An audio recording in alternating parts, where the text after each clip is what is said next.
Okay students, તો આજના લેક્ચરની અંદર આપણે ચર્ચા કરવા જઈ રહ્યા છીએ કંપની ફાઇનલ એકાઉન્ટમાં P&L સ્ટેટમેન્ટ, કંપનીના વાર્ષિક હિસાબોમાં નફા નુકસાનનું પત્રક. અને આ નફા નુકસાનનું પત્રક પ્રોફિટ એન્ડ લોસ સ્ટેટમેન્ટ એ આપણે અત્યારે ભણી રહ્યા છીએ. શું ફરક છે? થોડોક જ ડિફરન્સ છે, વધારે ડિફરન્સ નથી અને એકદમ સહેલું છે. આ બનાવવું એકદમ સહેલું છે, સહેજ પણ અઘરું નથી અને સારી રીતે તમે કરી શકો છો. એના માટે થોડુંક જે યાદ કરવાનું છે આગળનું બેઝિક, જેને ઇંગ્લિશમાં કહેવાય છે ટ્રેડિંગ એકાઉન્ટ, ગુજરાતીમાં કહેવાય વેપાર ખાતું. ટ્રેડિંગ એકાઉન્ટ, વેપાર ખાતું.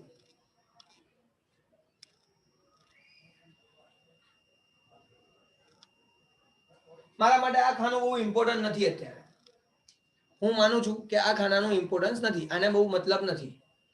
પણ અહીંયા કઈ કઈ આઈટમો આવે ને એ વશિષ્ઠ ઇંગ્લિશ મીડિયમમાં તું છે એટલે તું ભૂલી જા. કઈ કઈ આઈટમો આપણે લખી હતી યાદ હોય તો લાઈનમાં. એક આ એક અહીંયા શું લખ્યું તો અહીંયા બેટા બોલ. ઓપનિંગ સ્ટોક અને closing stock. Very good. Opening stock, closing stock. જેને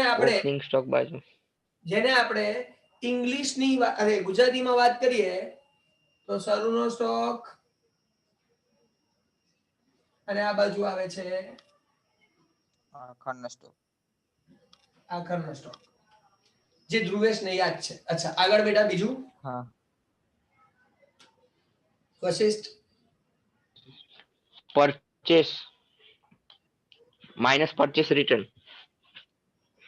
ઓકે, હાઈ સેલ્સ બરોબર. Purchase minus purchase return, sales minus sales return. આ જ વસ્તુ જો ગુજરાતીમાં લખવી હોય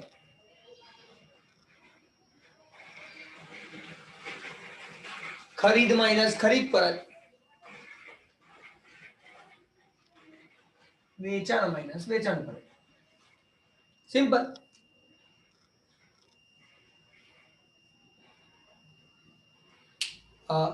વશિષ્ઠ બેટા એના પછી નીચે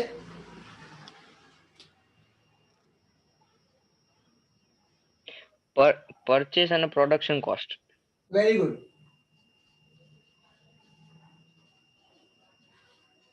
પરચેઝ એક્સપેન્સ, પ્રોડક્શન એક્સપેન્સ. જો આ જ વસ્તુને આપણે ઇંગ્લિશમાં કહીએ અને ગુજરાતીમાં કહીએ ખરીદીના ખર્ચા,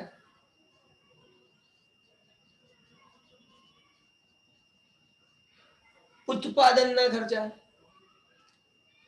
ખરીદીની સાથે ખરીદીના ખર્ચા અને ઉત્પાદનના ખર્ચા લખાય છે. બસ આપણે બીજું કશું નથી વિચારતા, મારે આટલી જ જરૂર છે અત્યારે. આના સિવાય મારે જરૂર નહીં. હું ખોટી શું કરવા મેથી મારું. આગળ જઈએ. અહીંયા બીજું બને છે P&L એકાઉન્ટ, નફા નુકસાનનું પત્રક.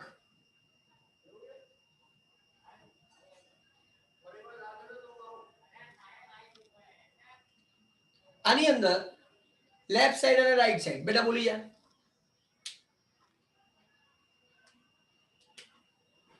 Expense, gross profit. ચાલશે, એ નહીં કેવું, એની જરૂર નહીં. એક્સપેન્સ અને ઇન્કમ મેઇન આઈટમ આ છે. ગુજરાતીમાં કહીએ તો આ બધું ખર્ચાઓ, આના સિવાયના બધા ખર્ચા અહીંયા અને બીજી બધી ઇન્કમ આવકો અહીંયા.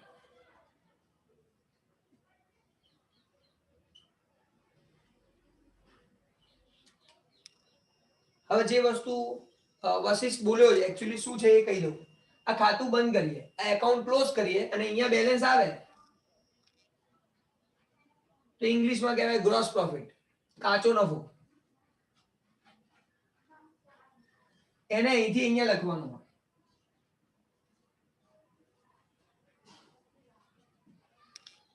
જો આ બાજુ બેલેન્સ આવે તો ગ્રોસ લોસ કહેવાય, કાચી ખોટ. એને અહીંથી અહીંયા લખવાની હોય. એ યાદ રાખવાની છે, ભૂલ નથી કરવાની. અહીંયા એક જ વસ્તુ હોય એટલે હું એક લખું છું અત્યારે. આને ક્લોઝ કરીએ, બંધ કરીએ, અહીંયા બેલેન્સ આવે તો નેટ પ્રોફિટ, ચોખ્ખો નફો. જો આ બાજુ બેલેન્સ આવે તો ચોખ્ખી ખોટ, નેટ લોસ. એને આપણે બેલેન્સ શીટમાં પાકા સરેઆમ લઈ જઈએ છીએ. આવું બધું ગયા વખતે શીખ્યા હતા, ગયા વર્ષે શીખ્યા હતા 11માં. બસ તો આનો જ ઉપયોગ કરવાનો છે અને આ સ્ટેટમેન્ટ બનાવવાનું છે, આ પત્રક બનાવવાનું છે, આનો જ ઉપયોગ કરવાનો છે. આના પરથી જ નામ બનશે, આના ઉપરથી જ બધું આવશે.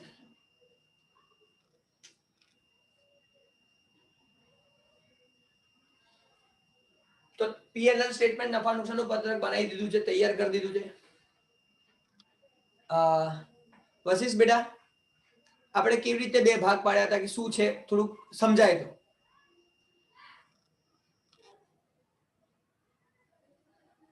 હા સર, ઇન્કમ અને એક્સપેન્સ ના, ઇન્કમ અને expense.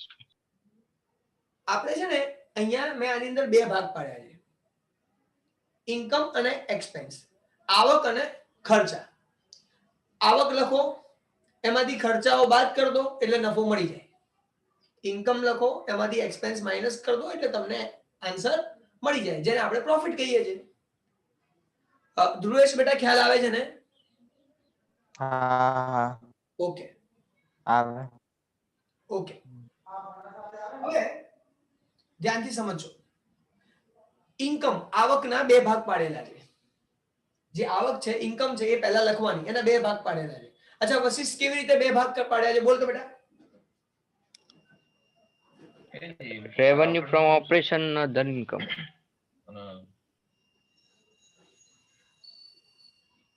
Revenue from operation other income.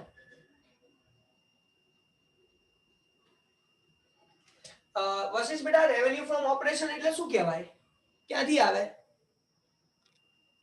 Cells. Perfect, આ સેલ્સ, આ સેલ્સ માઇનસ સેલ્સ રિટર્ન જે કરતા હતા ને એમાંથી આ રેવન્યુ ફ્રોમ ઓપરેશન. અને અધર ઇન્કમ ક્યાંથી આવે? Sir, purchase and loss credit. A profit and loss છે. અરે sorry sorry, profit and loss. આ પ્રોફિટ એન્ડ લોસ એકાઉન્ટમાં ક્રેડિટ સાઇડ ઇન્કમ છે, આ અધર ઇન્કમ. અચ્છા અચ્છા. ભાઈ, ગુજરાતીમાં આપણે આને લખી નાખું, કામગીરીમાંથી થતી ઉપજ.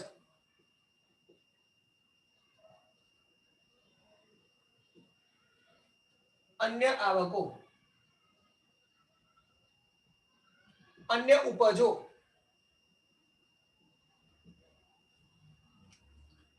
હવે આ જે વેચાણ છે, વેચાણમાંથી વેચાણ પરત બાદ કરવાનો જે જવાબ આવ્યો એ જ છે આ કામગીરીમાંથી ઉપજ, એટલે વેપાર ખાતામાંથી જે લખવાનું છે એ.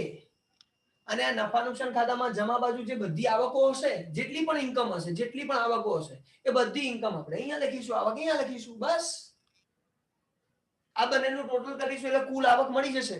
પાના નંબર 131 ઉપર આપેલું જ છે, મારું કશું નથી કરાવતો, હું તો ખાલી લોજિકલી કનેક્શન કરું છું આનું, જેથી યાદ રહે. હા સાહેબ આવડી ગયું, બસ મજા આવી ગઈ. આ એન્ટ્રી થઈ ગઈ, આપણે આની એન્ટ્રી કરી દીધી, આની એન્ટ્રી કરી દીધી, આ થઈ ગઈ. અને એનું ટોટલ કરીશું, સર કુલ આવકો ટોટલ. સર, હા બેટા, જેમ કે એક્સપેન્સ માં બે ભાગ હોય, ઇન્કમ અને અરે સોરી ટ્રેડિંગ અને પ્રોફિટ લોસ વાળું, એટલે આ બાજુ એમ પીએનએલ સ્ટેટમેન્ટમાં. હા પીએનએલ માં એક્સપેન્સ છે, એટલે પીએનએલ માં એક્સપેન્સ ના બે ભાગ હોય ને, 3 અને 4. 4 ભાગ હોય. એમ નહીં, તમે બે નહીં પાડ્યા. ટોટલ પેલું એક્સપેન્સ માં હમણાં જે આપણે વાત કરી ને ઇન્કમ છે, આ તમે લખ્યું ઇન્કમ. એક્સપેન્સ બાકી, એક્સપેન્સ માં બે ભાગ હોય ને, હા એક્સપેન્સ 3 માં અને બે ભાગ, 4. એક ટ્રેડિંગ માંથી એક્સપેન્સીસ આવે અને એક પીએનએલ માંથી હા એક્સપેન્સ આવે. હા હા, બરોબર બરોબર. એટલે આ ઇન્કમ ને એમાં કશું કહેવાય નહીં ને એમ. ના કહેવાય ને, કેમ ના કહેવાય? આ ઇન્કમ છે, આ જે પહેલી હા ઇન્કમ છે એક ટ્રેડિંગ માંથી આવી છે અને બીજી ઇન્કમ છે પીએનએલ માંથી આવી છે. આ ટ્રેડિંગ હા સર, એકાઉન્ટ માંથી સમજી આ ગયો. એક ઇન્કમ આવી અને પીએનએલ માંથી બીજી ઇન્કમ આવી. તો એવું જ હોય, બે ભાગ તો પડે જ છે, એક ટ્રેડિંગ ના એક પીએનએલ ની ઇન્કમ. બંને ઇન્કમ જ લખાય છે, બંને આવકો આપણે લખીએ છીએ. બરોબર સર, સમજી ગયો. હવે આ ટોટલ ઇન્કમ, કુલ ઉપજો આપણને મળી ગઈ. આ મળ્યું. હવે વાત આવે છે એક્સપેન્સ, ખર્ચાઓ. તો ખર્ચા પણ બે જગ્યાએ છે સાહેબ. વેપાર ખાતાના ટ્રેડિંગ એકાઉન્ટમાંથી ખર્ચા અને આ ખર્ચા બંનેમાંથી ખર્ચા આવે છે. બંનેમાંથી આપણે લખવાનું છે. કેવી રીતે લખીશું? સિમ્પલ. આ ખર્ચાને એ લોકોએ 3 ભાગમાં વહેંચ્યા છે અને આ ખર્ચાને એ લોકોએ 4 ભાગમાં વહેંચ્યા છે. અહીંયા 4 નામ બનાવ્યા છે અલગ અલગ. બસ પહેલા 3 નામ લખીએ પછી 4 લખીશું. બરાબર? લખવું હોય તો અહીંયા લખી નાખું. આપણી 2 ઇન્કમ, આવકો 2. 3 ખર્ચા એવા છે જે વેપાર ખાતામાંથી ખર્ચા છે અને 4 ખર્ચા એવા છે જે નફા નુકસાન પત્રકમાંથી છે, એટલે નફા નુકસાન ખાતામાંથી છે. બસ જોઈએ, કરી નાખીએ શું છે, ખબર પડી જશે આપણને ફટાફટ. હા, પહેલા તો વશિષ્ઠ બોલશે. વશિષ્ઠ પહેલો ખર્ચો કયો છે આમાંથી? Purchase sir. Very good. Purchase. આજે કાળા અક્ષરે લખ્યું છે ને ખરીદી. ખરીદ માઇનસ ખરીદ પર જે જવાબ આવે એ અહીંયા પહેલું નામ છે.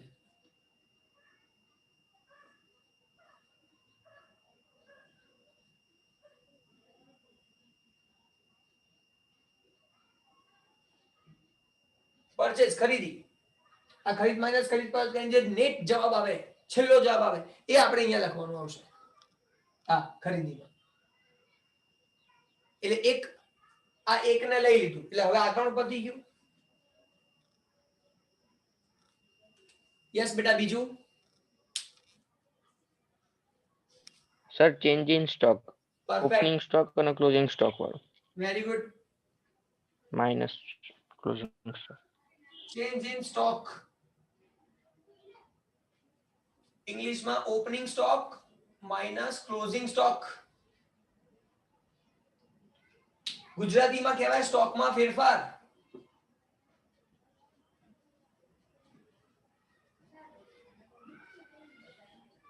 શરૂઆતનો સ્ટોક માઇનસ આખરનો સ્ટોક. આ શરૂઆતનો સ્ટોક, એમાંથી આખરનો સ્ટોક બાદ કરો, જે જવાબ આવે એ અહીંયા લખો. ઓપનિંગ સ્ટોકમાંથી ક્લોઝિંગ સ્ટોક માઇનસ કરો, જે જવાબ આવે એ અહીંયા લખો. એ બીજો ભાગ જે આ લોકોએ બનાવ્યો છે એ પણ કેન્સલ કરી દો. સાહેબ વપરાઈ ગયો, પતી ગયું. આ પણ થઈ ગયું, કમ્પ્લીટ થઈ ગયું. સાહેબ હવે તો એક જ આઈટમ બાકી રહી. આ ખર્ચાઓ ટોટલ કરી દો અને લખી નાખો. બોલ, નામ બોલ બેટા. Direct expense. Very good.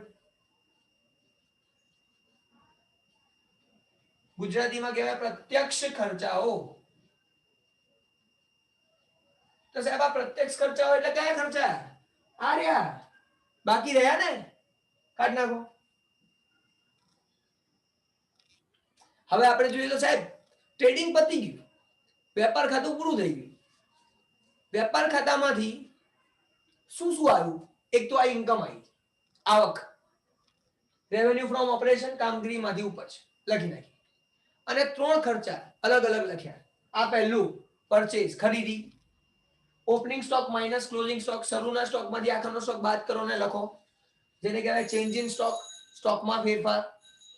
ત્રીજું ખર્ચાઓ બીજા બધા જે વધ્યા, પ્રત્યક્ષ ખર્ચા, ડાયરેક્ટ એક્સપેન્સીસ.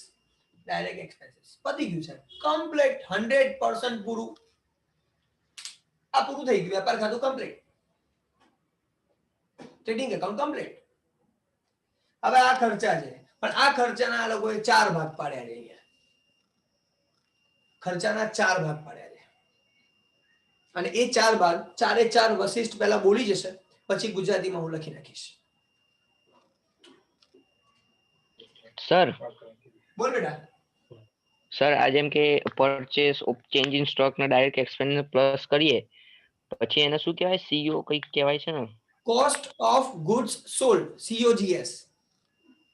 અચ્છા. આ 3 નું જો ટોટલ કરી દઈએ, હવે તે પૂછ્યું છે તો કહી દઉં. આ 3 નું total cost of goods sold કહેવાય. ગુજરાતીમાં કહેવાય વેચેલ માલની પડતર. વેચેલ માલની પડતર. ખરીદી સ્ટોકમાં ફેરફાર અને પ્રત્યક્ષ ખર્ચાઓનો જો સરવાળો કરી દઉં તો મને વેચેલ માલની પડતર મળે. આટલું યાદ રાખવાનું, એ તમને કામ લાગશે ફ્યુચરની અંદર. વશિષ્ઠ બેટા ખરેખર કહું છું વશિષ્ઠ, જે પ્રમાણે તું મહેનત કરે છે ને તે મને આ ક્વેશ્ચન પૂછે ને એટલે પૂછું છું, કહું છું, જો આ મહેનત કરીશ ને તું તારું રિઝલ્ટ જોઈને એવું કહીશ કે સાહેબ આ રિઝલ્ટ ખરેખર છે ને મેં એક્સપેક્ટ જ નહોતું કર્યું. 100% એવું આવશે. ખાલી એક વખત અંદરથી આવી ગયું ને કે બસ હવે કરીને બતાવવું છે બકા, પછી તો કમલ સર જી જાન લગાવી દેશે. હા, હું જી જાન લગાવીશ, તું તારું 100% આપીશ, રિઝલ્ટ ઉપરવાળા પર છોડ દેવાનું, એ આપણા હાથમાં નથી. આપણે આપણું 100% આપી દીધું ને, તારા આ ક્વેશ્ચન થી હું ખુશ થઈ ગયો. એનો મતલબ તને કંઈક બીજું મારા રેકોર્ડિંગ્સ ની અંદર ધ્યાન છે, હું ખુશ થઈ ગયો. પરફેક્ટ છે. Thank you sir. ચલો, તો કોસ્ટ ઓફ ગુડ સોલ્ડ ગુજરાતીમાં કહેવાય વેચેલ માલની પડતર. કેવી રીતે મળે? આ ત્રણનું ટોટલ કરો એટલે વેચેલ માલની પડતર મળી જાય. પતી ગઈ વાત. ચાલ બોલ બેટા આ 4. Vashishtha employees benefit. Employee benefit expenses. પછી ફાઇનાન્શિયલ કોસ્ટ, જેમાં ઇન્ટરેસ્ટ આવે. ફાઇનાન્શિયલ કોસ્ટ, જેમાં ઇન્ટરેસ્ટ આવે. પછી ડેપ્રિસિએશન અને પેલું શું કહેવાય છે, અસેટ્સ જે પેલું એમોર્ટાઇઝેશન. એમોર્ટાઇઝેશન. અને લાસ્ટ અધર એક્સપેન્સ. અધર એક્સપેન્સીસ. હવે આને સમજવા માટે છોકરાઓ ધ્યાનથી સમજો કે સામાન્ય રીતે કોઈ બી કંપની હોય તો એમના એમ્પ્લોયી, એમના કર્મચારીઓને પૈસા આપવા પડે, પગાર ચૂકવવા પડે, કર્મચારીઓને લગતા ખર્ચા થાય. એમ્પ્લોયી બેનિફિટ, કર્મચારી લાભના ખર્ચા.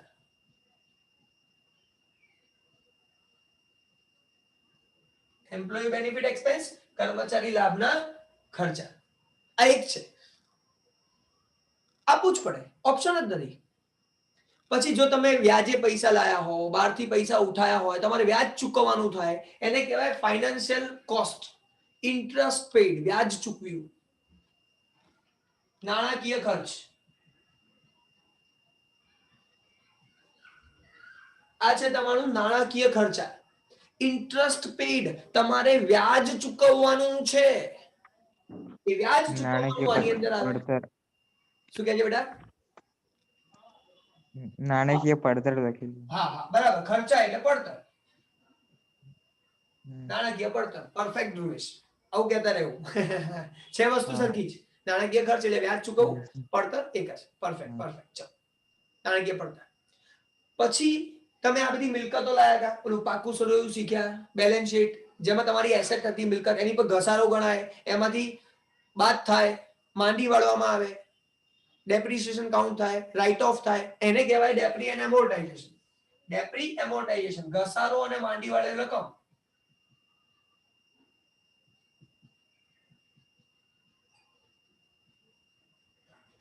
ઘસારો અને માંડી વાળેલ રકમ, જેની આપણે એસેટ મિલકતોમાંથી આપણે બાદ કરીએ, મિલકતોને ઘટાડીએ, એ જે ઘટાડો થાય છે એને આપણે આની અંદર લખીએ છીએ. તો વ્યાજ ચૂકવીએ છીએ, ઇન્ટરેસ્ટ પેડ કરીએ છીએ, એ ફાઇનાન્સ કોસ્ટ, નાણાકીય પડતર. મિલકતોમાંથી ઘટાડીએ છીએ, બાદ કરીએ છીએ, ડેપ્રી એન્ડ એમોર્ટાઇઝેશન, ઘસારો અને અનામતો, ઘસારો અને માંડી વાળેલ રકમ. અને એમ્પ્લોયી, કર્મચારીને કઈ ચૂકવીએ છીએ, એમ્પ્લોયી બેનિફિટ, કર્મચારી લાભના ખર્ચા. અને આ ત્રણ ખર્ચા સિવાય જેટલા ખર્ચા દેખાય એ બધા અધર, અન્ય ખર્ચાઓ.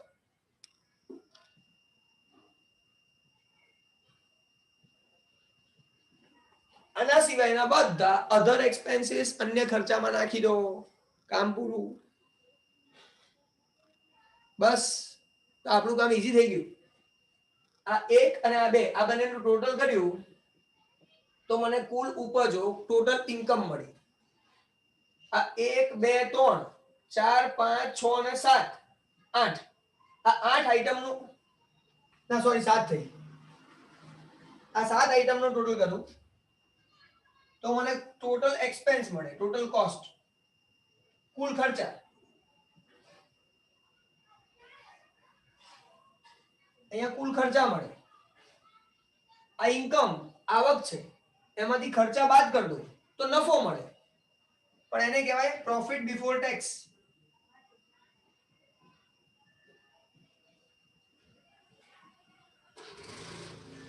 કરવેરા પહેલાનો નફો, પ્રોફિટ બિફોર ટેક્સ કેવી રીતે મળે? આ આવકમાંથી આ બધા ખર્ચાઓનો સરવાળો બાદ કરો, આ ઇન્કમ માંથી એક્સપેન્સ માઇનસ કરો એટલે પ્રોફિટ બિફોર ટેક્સ આપણને મળી જાય. આ ઇન્કમ માંથી આવકમાંથી ખર્ચા બાદ કરો એટલે પ્રોફિટ બિફોર ટેક્સ મળી જાય. કરવેરા પહેલાનો નફો, અહીંથી કરવેરા હજી બાદ કરવાના બાકી છે, જે હું હવે કરીશ. ટેક્સ માઇનસ કરવાનું બાકી, ટેક્સ પ્રોવિઝન. સર આ પ્રોવિઝન ઓફ ટેક્સ હોય એ આપેલો હોય અંદર કે આપણે ફાઇન કરવાનું? ના, અમુક વખત કે 30,000 કરો, 30,000 પ્રોવિઝન રાખો તો 30,000 લખી નાખો, નહીં તો કે 30% કરો, 50% કરો, તો પછી આપણે પર્સન્ટેજ કરવાના, આ જે પ્રોફિટ આવે એના પર્સન્ટેજ કરવાના. Okay sir. So provision for tax, કરવેરાની જોગવાઈઓ, કરવેરાની જોગવાઈ એ માઇનસ થાય એટલે આ પ્રોફિટ માંથી કરવેરા માઇનસ કરો, નફામાંથી કરવેરા બાદ કરો તો તમને મળે પ્રોફિટ આફ્ટર ટેક્સ, કરવેરા બાદનો નફો.